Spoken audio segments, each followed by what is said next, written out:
अस्सलाम वालेकुम dear students. My name is Mohammad Usman Adil Gaffar. आज आपके पास तीसरे लेक्चर के साथ थर्ड लेक्चर के साथ 8614 educational statics descriptive data analysis के साथ हाज़िर हूँ जी।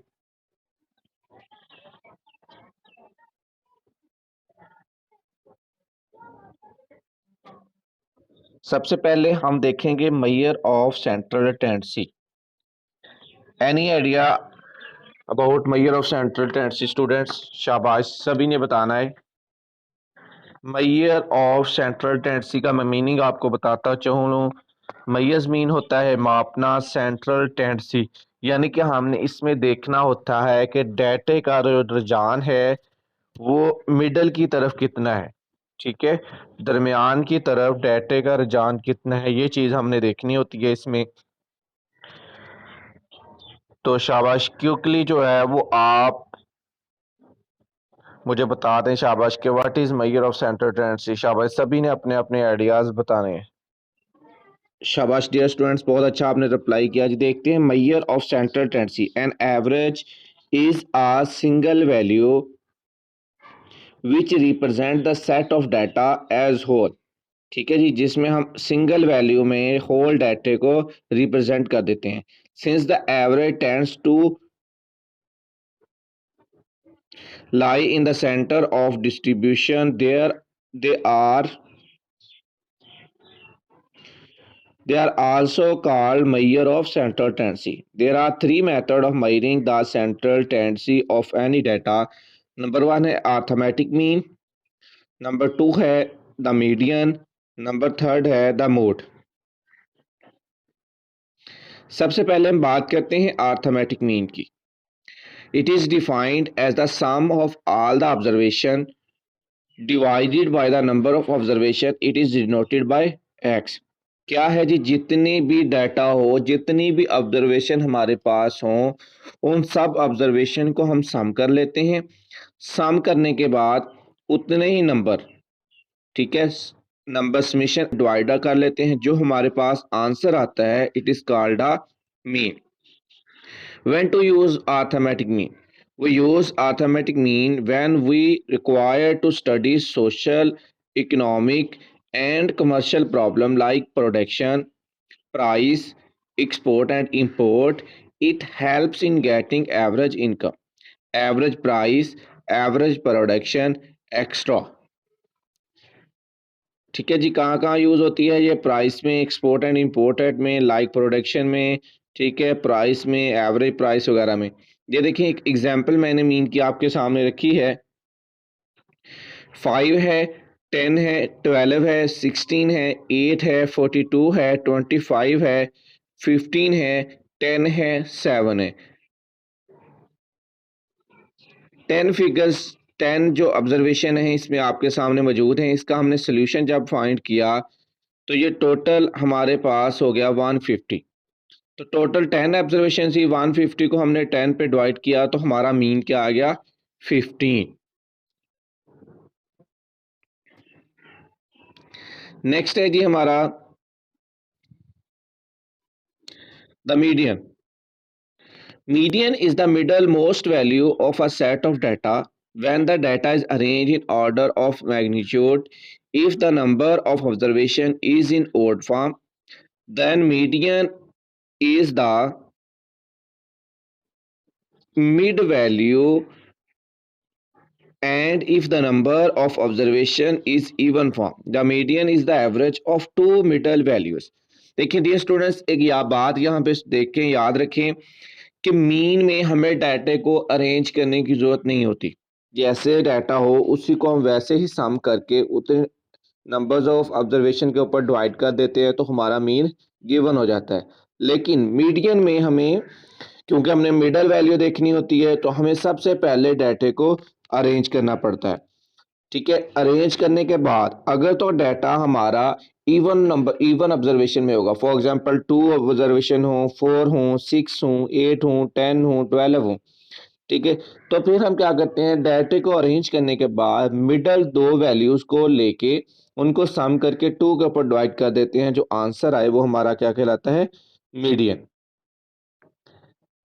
लेकिन अगर हमारे पास डाटा हो ओड फॉर्म में, तो फिर हम डाटा को अरेंज करने के बाद मिडल वैल्यू उठा लेते हैं। It is called a median. When we apply median, कहाँ कहाँ अप्लाई होता है जी? We apply median to the situation when the direct measurement of variable, जहाँ हमने मेजरमेंट की डायरेक्ट वेरिएबल को डायरेक्ट मेजरमेंट करना हो, are not possible like poverty, beauty and intelligence extra. ये देखिए यहाँ पे भी आपके सामने एग्जांपल रखी है इसकी मीडियन की। 12 है, 15 है, 20 है, 18 है, 25 है, 45 है, 30 है और 26 है। 11, देखिए 11 हमारे पास यहाँ पे ऑब्जर्वेशन है, यानी कि डाटा हमारे पास क्या है? ओड फॉर्म में। We need to make order of the data. सबसे पहले हमने क्या किया? इसको ऑर्डर फॉर्म में किया। 10, 12, 15, 18, 20, 25, 26, 30 और 45। तो हमने क्या किया? मिडल वैल्यू 4 एक साइड से, राइट साइड से छोड़ दी, 4 लेफ्ट साइड से छोड़ दी, तो मिडल वैल्यू हमारी क्या बची? 20। इट इज कॉल्ड मीन या मीडियन। क्लियर हो गया जी यहाँ तक सबको? नेक्स्ट हम चलते हैं जी मोड की तरफ। मोड क्या है? The most frequent value that occurs in the set of data is called mode. A set of data may have more than one mode or no mode. When it has one mode, it is called unimodal. When it has two or three mode, it is called bimodal or trimodal respectively. ठीक है? एक data जो है उसमें हम mode किसे कहते हैं? देखें, मोड वो चीज है जो बार बार, जो फिगर बार बार आए। फॉर एग्जांपल ऑब्जर्वेशन है, उसमें 10 जो है वो ज्यादा बार है, जो ज्यादा बार आएगा वो मोड होगा। अब उसमें यह है कि एक मोड भी एक डाटे में हो सकता है, दो भी हो सकते हैं, तीन भी हो सकते हैं। ठीक है? दो होंगे तो उसे हम बाई मॉडल कहेंगे, तीन होंगे तो हम उसे ट्राई मॉडल कहेंगे, इस तरह रिस्पेक्टिवली है। ठीक है? यानी कि रिपीटेड टाइम जितने भी ज्यादा होंगे वो मोड होगा। अगर एक से ज्यादा फिगर्स, एक से ज्यादा ऑब्जर्वेशन है तो तब भी कोई इशू नहीं है। एक डाटे का मोड हो भी सकता है, नहीं भी हो सकता, एक से ज्यादा भी हो सकते हैं। देखिए एग्जाम्पल में आपके सामने शो किया है। 12 है, 24 है, 15 है, 18 है, 30 है, 48 है, 20 है, 24। यहाँ भी आपको डाटा अरेंज करने की जरूरत नहीं है। बाकी सारे ऑब्जर्वेशन वन टाइम आई हैं, लेकिन 24 टू टाइम आया तो इट इज कॉल्ड 24 क्या हो गया? हमारा मूड हो गया। क्लियर हो गया जी सबको?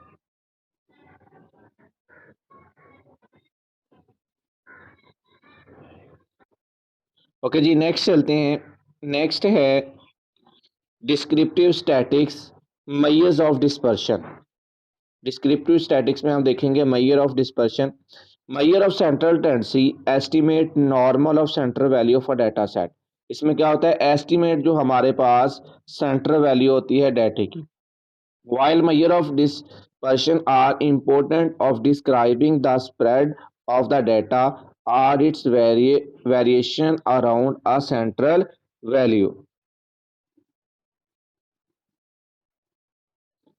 Introduction to measure of dispersion. Dispersion है क्या? Measure of dispersion है क्या? A measure of dispersion indicates the scattering of data. In other words, dispersion is the extent to which values in a distribution dif- differ from the average of the distribution. It gives us an idea about the extent to which individual atoms vary from one another and from the central value. Commonly used measure of dispersion statics.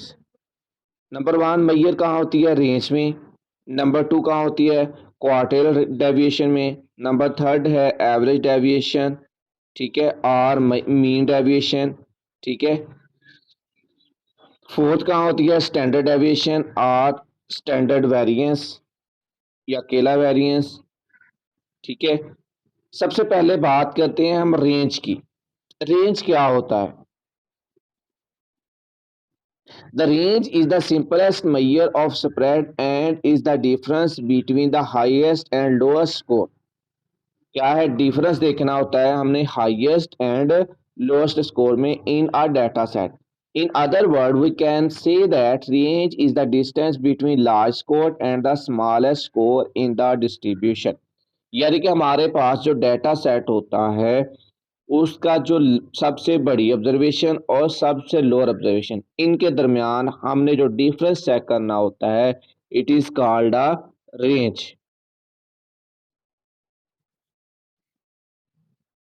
Next है quartiles.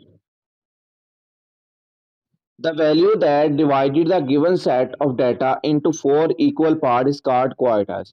यानी कि हम क्या करें डाटे को divide करके चार बराबर हिस्सों में चार बराबर इक्वल पार्ट्स में डिवाइड कर दें and it is denoted by Q1 यानी कि quartile 1 quartile 2 and quartile 3 and quartile 4. चार बराबर हिस्सों में हम डिवाइड करके उनको Q1 का नाम Q2 का एंड Q3 का नाम दे दें तो it is called a quartiles. Next है मीन डेविएशन. ठीक है यानी इसको मीन डेविएशन कह देते हैं MAR या MAD. ठीक है mean average deviation. MAD stand for mean average deviation. Mean deviation measure the mean amount by which the values in a population or sample vary from their mean. इसका formula क्या है summation x minus x bar over n. ठीक है determination इसका over n. Define variables and symbols. X bar से क्या मराद है यहाँ पे सैंपल मीज. ठीक है सैंपल जो है जो भी डाटा है हमारा उसका जो मीन होगा उसको हम किससे डिनोट करते हैं एक्स बार से. अकेला N total number of observation जो मैं आपको पहले बता चुका हूँ मीन निकालते हैं ना हम उसमें समेशन एक्स बार करते हैं यानी कि जितनी ऑब्जर्वेशन है उनको सम करते हैं और टोटल नंबर के ऊपर डिवाइड कर देते हैं तो इट्स कॉल्ड मीन. तो समेशन बार जो है वो हम मीन निकाल के जो हमारा डाटे का आंसर आएगा मीन वो हमारा समेशन बार होगा. एन हमारा क्या होगा टोटल नंबर ऑफ ऑब्जर्वेशन. अकेला एक्स क्या होगा पार्टिकुलर वैल्यूज होंगी. समेशन मीन होता है एडिंग या सिग्मा. ठीक है या इक्वल. MD मीन डेविएशन और interrogative absolute value distance from zero. हमने के डिस्टेंस चेक करना होता है एब्सोल्यूट वैल्यू का जीरो से.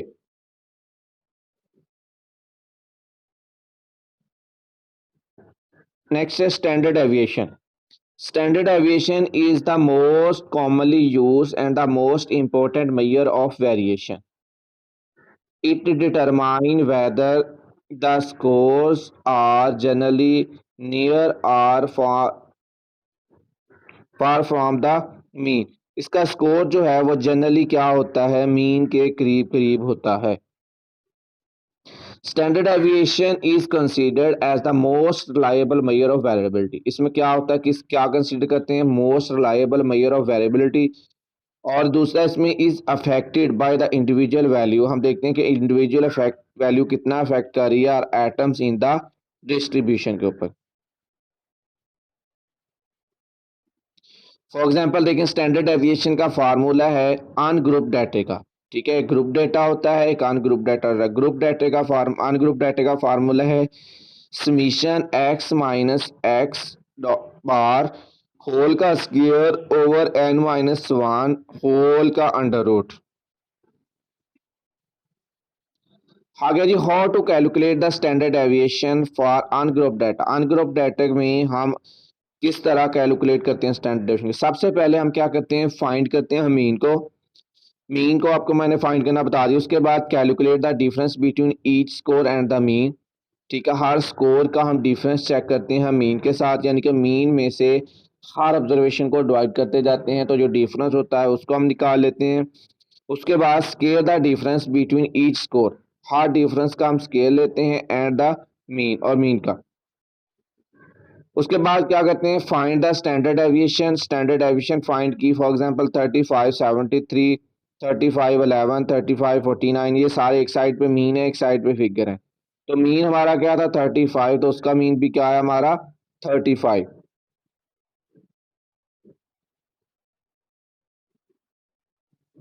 उसके बाद हम क्या करते हैं, फाइंड द स्टैंडर्ड डेविएशन। अब हमने स्टैंडर्ड डेविएशन फाइंड करनी है। हमारे पास एक्स है 35, 35, 35, 35, 35। एक्स माइनस एक्स हमने माइनस करना है। एक्स 35 है तो एक्स डॉट क्या है 73, तो 38 आ गया। ठीक है जी। 35 में से टोटल फिगर में से 35 माइनस करते गए 20 माइनस 24 आ गया। 11 गया तो 49 माइनस हुआ तो माइनस 14 आ गया। ठीक है। 35 फिर 35 में से माइनस हुआ तो 0 आ गया। ठीक है। 15 में से 35 माइनस हुआ तो माइनस 20 बच गया। 35 में से 77 में से 35 माइनस हुआ तो माइनस 8 बच गया। हम 38 का हमने स्केल लिया तो 1444 आ गया। माइनस 24 का लिया तो माइनस माइनस प्लस हो गया 176 आ गया। 14 का लिया 190, जीरो का जीरो ही होता है स्केयर। 20 का लिया 400, माइनस माइनस प्लस हो गया। 8 का भी माइनस माइनस प्लस हो गया 64 बन गया। अब summation x minus x dot का स्केल लिया तो हमारे पास 2680 जो आ गया वो क्या आंसर आ गया टोटल। उसके बाद फाइंड्स द स्टैंडर्ड डेविएशन। अब हमने फार्मूले में इसको पुट किया। स्टैंडर्ड डेविएशन ऊपर हमारा आंसर क्या था 0 ओवर एन। हमारे पास क्या था 6, 6 में से माइनस 1 हुआ तो 5 बच गया। 0 बटा 5, 5 के साथ डिवाइड हो 0, 0 का अंडर रूट भी होता है 0 सेकेंड। अब दूसरा जो हमने हल किया है उसमें 28,680 हमारा आंसर आया था। एक्स माइनस एक्स डॉट का स्केयर ओवर एन हमारे पास 6 था, माइनस 1 हुआ 5 बच गया। तो हमने क्या किया 2680 में से डिवाइड किया तो 536 जो आंसर आया 5 पे डिवाइड करने के बाद 536 का हमने अंडर रूट लिया तो आंसर हमारे पास स्टैंडर्ड डेविएशन क्या आ गया 23.15।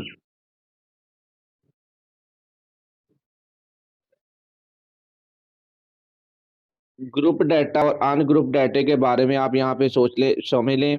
ग्रुप डाटा वो डाटा होता है जिसमें हम डाटे को क्लास में ऑर्डर कर लेते हैं 1 to 5 फॉर एग्जांपल, या 1 to 10, या कोई भी आप क्लास में उसको ऑर्डर कर लें, वो क्या होता है ग्रुप डाटा। अनग्रुप डाटे में हम रॉ मटेरियल भी मौजूद होता है और डाटे को हमने अरेंज नहीं किया होता, क्लास में नहीं होता। ठीक है, उसको कहते हैं अनग्रुप डाटा जिसमें रॉ मटेरियल भी मौजूद है। लेकिन रॉ मटेरियल को रिमूव करने के बाद डाटे को अरेंज करके क्लासेस में जब हम अरेंज कर लेते हैं तो it is called a group data. Next है जी how to calculate the standard deviation from group data. पहले हम अनग्रुप डाटे को कैलकुलेशन देख के हटे हैं जी। पहले हमने कैलकुलेशन देखी है ग्रुप डाटे की, अब हम पहले अनग्रुप डाटे की देखी, अब हम ग्रुप डाटे की देखेंगे। कैलकुलेट द मीन, सबसे पहले उसी तरह उसमें भी कैलकुलेट मीन किया था, इसमें भी सबसे पहले कैलकुलेट मीन करेंगे। फिर get the deviation by finding the difference of each mid point from the mean. Mid point या मीन से सबका डिफरेंस सेम उसी तरह देखेंगे। फिर third point square the deviation and find the summation. ठीक है, सेम उसी तरह सब्स्टिट्यूशन इन द फार्मूला। उसके बाद फार्मूला सब्स्टिट्यूशन करेंगे। अब देखें standard find the standard deviation formula क्या है। यहाँ पे हमने डायरेक्ट ही उसी डाटे में से आपकी जो स्टैंडर्ड डेविएशन थी वो फाइंड किया है। तो 7 से 47.08, टोटल 100 माइनस 1 है तो 17.65 जो है वो क्या आ गया इसका स्टैंडर्ड डेविएशन। और दूसरा जो हमने निकाली है डाटे की तो वो क्या आ गया 4.20।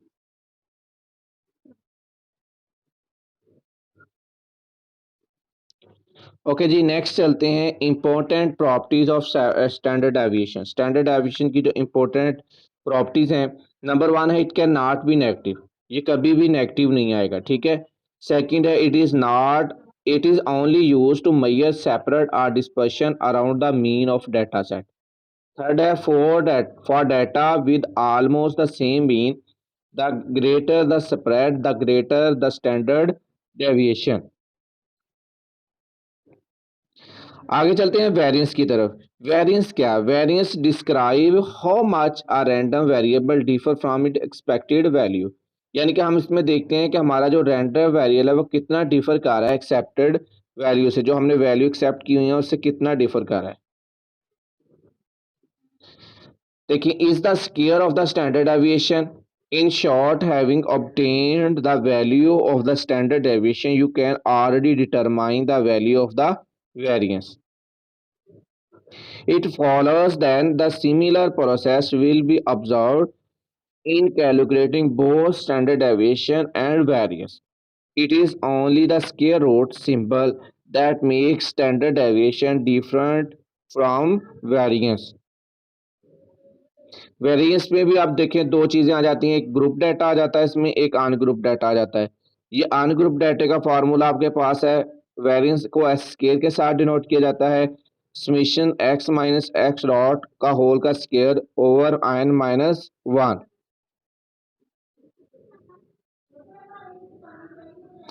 ग्रुप डाटे का फार्मूला है इसका square summation F MP, MP से मुराद है मिडल पॉइंट, ठीक है, जो भी डाटे का मिड पॉइंट हो, माइनस एक्स डॉट का स्केयर ओवर n माइनस 1। ये दोनों फार्मूले मैंने आपके साथ शेयर कर दिए। यहाँ तक क्लियर हो गया जी सब? ओके, नेक्स्ट चलते हैं जी नॉर्मल कर्व की तरफ।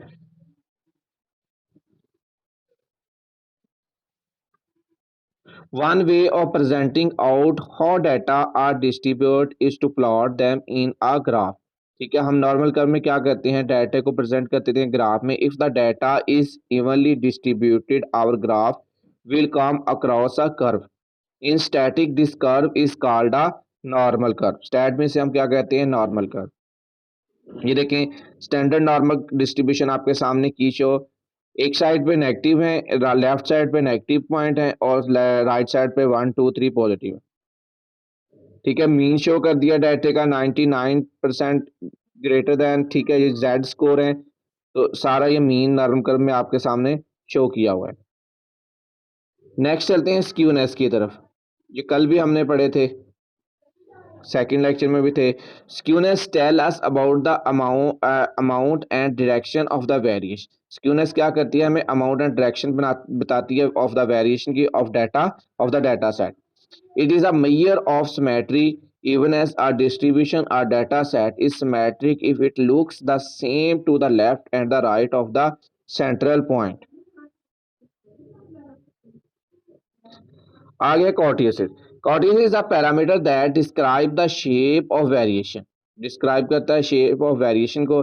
It is a measurement that tell us how the graph of the set of data is peaked and how high the graph is around the mean. Can say that cortices measure the shape of the distribution। The concept of cortices is very useful in decision making. इसका concept जो है वो decision making के लिए बहुत important कहा मेरा। Types हैं आगे इसके कॉर्टिस के, has 3 types, mesokurtic, platykurtic and leptokurtic. If the distribution has kurtosis of 0 then the graph is nearly normal.